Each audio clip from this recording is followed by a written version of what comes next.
Hello ಸ್ನೇಹಿತರೆ, ಎಲ್ಲರಿಗೂ ನಮಸ್ಕಾರ. ಬ್ರಹ್ಮಗಟ್ಟು ಧಾರಾವಾಹಿಯ ನಾಳೆಯ ಸಂಚಿಕೆಯಲ್ಲಿ ಏನಾಗುತ್ತೆ ಅಂತ ಒಂದು ಪ್ರೊಮೋ ವಿಡಿಯೋದಲ್ಲಿ ನೋಡ್ಕೊಂಡು ಬರೋಣ ಬನ್ನಿ. ಅದಕ್ಕೂ ಮುಂಚೆ ಯಾರೆಲ್ಲ ನಮ್ಮ ಚಾನಲ್ಗೆ ಸಬ್ಸ್ಕ್ರೈಬ್ ಆಗದೆ ಹಾಗೆ ವಿಡಿಯೋ ನೋಡ್ತಾ ಇದ್ದೀರೋ ದಯವಿಟ್ಟು ಸಬ್ಸ್ಕ್ರೈಬ್ ಮಾಡಿ ಮತ್ತು ಸಪೋರ್ಟ್ ಮಾಡಿ. ಹಾಗೆ ಪಕ್ಕದಲ್ಲಿರುವ ಬೆಲ್ ಬಟನನ್ನು ಕ್ಲಿಕ್ ಮಾಡಿ. ಸಂಚಿಕೆಯಲ್ಲಿ ಮೊದಲಿಗೆ ಚಿರು ಅವರು ನನ್ನಿಂದ ತಾಳಿ ಕಟ್ಟೋದಕ್ಕೆ ಆಗೋದಿಲ್ಲ, ನಾನು ಯಾವುದೇ ಕಾರಣಕ್ಕೂ ಮದುವೆ ಆಗೋದಿಲ್ಲ ಅಂತ ಎದ್ದು ಬಂದಿರ್ತಾರೆ. ಆಗ ದೀಪ ಅವರು, ಚಿರು ಅವರೇ, ನೀವು ನನ್ನ ಮಾತು ಕೇಳಿ, ನನ್ನ ಮಾತನ್ನು ಕೇಳಿ, ನಿಮಗೆ ಎಲ್ಲನೂ ಕೂಡ ಒಳ್ಳೆಯದೇ ಆಗುತ್ತೆ ಅಂತ ಹೇಳ್ತಾರೆ. ಆಗ ಚಿರು ಅವರು, ಇಲ್ಲ ದೀಪ ಅವರೇ, ನನಗೆ ಇವಾಗಲೇ ನಿಮ್ಮ ಜೊತೆ ಮದುವೆ ಆಗಿದೆ ತಾನೇ, ನಾನು ಏನಕ್ಕೆ ಮತ್ತೆ ಮದುವೆ ಆಗಬೇಕು ಅಂತ ಹೇಳ್ತಾರೆ. ಆಗ ಸೌಂದರ್ಯ ಅವರು, ಚಿರು ಇದೊಂದ್ಸಲ ನೀನು ನನ್ನ ಮಾತನ್ನು ಕೇಳು, ನಿನ್ನ ಭವಿಷ್ಯ ಚೆನ್ನಾಗಿರುತ್ತೆ ಅಂತ ಹೇಳ್ತಾರೆ. ಆಗ ದೀಪ ಅವರು ಕೂಡ, ಚಿರು ಅವರ, ನೀವು ಈ ಮದುವೆಗೆ ಒಪ್ಕೊಳ್ಳಿಲ್ಲ ಅಂತ ಅಂದರೆ ಅಷ್ಟೇ ಅಂತ ಹೇಳಿ ಚಿರು ಅವರ ಕೈನ ತನ್ನ ತಲೆ ಮೇಲೆ ಇಟ್ಟು ಆಣೆ ಮಾಡಿಸ್ಕೊಳ್ತಾರೆ. ಆಗ ಚಿರುಗೆ ಏನು ಮಾಡಬೇಕಂತ ಗೊತ್ತಾಗದೆ ಎಲ್ಲರೂ ಒತ್ತಡಕ್ಕೆ, ಎಲ್ಲರ ಒತ್ತಾಯದ ಮೇರೆಗೆ ಸರಿ ಆಯಿತು, ನನಗೆ ಇಷ್ಟ ಇಲ್ಲ ಅಂತ ಅಂದರು, ನೀವು ಒತ್ತಾಯ ಮಾಡ್ತಾ ಇದ್ದೀರಾ ಅಂತ ನಾನು ಒಪ್ಕೊಳ್ತೀನಿ ಅಂತ ಹೇಳ್ತಾರೆ. ಅದನ್ನು ಕೇಳಿ ಸೌಂದರ್ಯ ಮತ್ತು ಸುಕನ್ಯಾ ಅವ್ರಿಗೆ ಖುಷಿ ಆಗುತ್ತೆ. ಆಗ ದೀಪ ಅವರು ಆ ಕ್ಷಣನೇ ಮದುವೆ ನಡೀತಾ ಇರೋ ಜಾಗಕ್ಕೆ ಚಿರು ಅವ್ರನ್ನ ಕರ್ಕೊಂಡು ಹೋಗ್ತಾರೆ.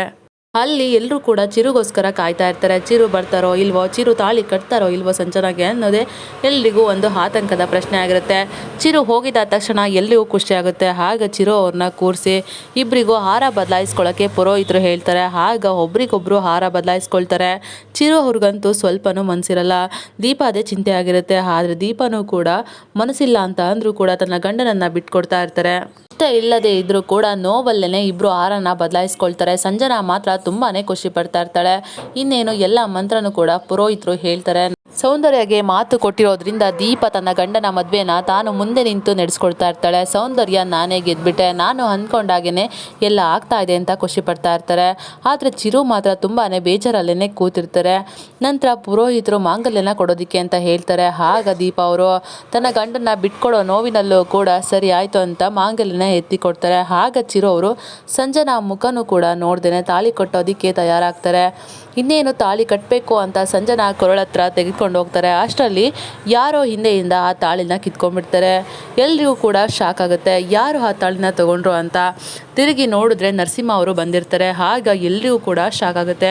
ಅಷ್ಟರಲ್ಲಿ ನರಸಿಂಹ ಅವರು ತಾಳಿನ ತೆಗೆದುಕೊಂಡು ಸಂಜನಾಗೆ ಕಟ್ಬಿಡ್ತಾರೆ. ಆಗ ಎಲ್ಲರೂ ಕೂಡ ನರಸಿಂಹಂಗೆ ಜೋರು ಮಾಡ್ತಾ ಇರ್ತಾರೆ. ಅಣ್ಣ ನೀನೇನಿಲ್ಲ ಅಂತ ದೀಪ ಅವರು ಕೂಡ ಶಾಕಲ್ಲಿ ನೋಡ್ತಾ ಇರ್ತಾರೆ. ಸೌಂದರ್ಯ ಪ್ಲಾನು ಉಲ್ಟಾ ಆಗಿದೆ. ಸೌಂದರ್ಯನೂ ಕೂಡ ಶಾಕಲ್ಲೇ ಇದ್ದಾರೆ. ಆಗ ಸಂಜನಾ ಮತ್ತು ಸಂಜನಾ ತಂದೆ ನಾಗರಾಜ್ ಅವರು, ಯಾರೋ ನೀನು, ಯಾಕೆ ನನ್ನ ಮಗಳಿಗೆ ತಾಳಿ ಕಟ್ತೆ ನೀನು ಅಂತ ಕೇಳ್ತಾರೆ.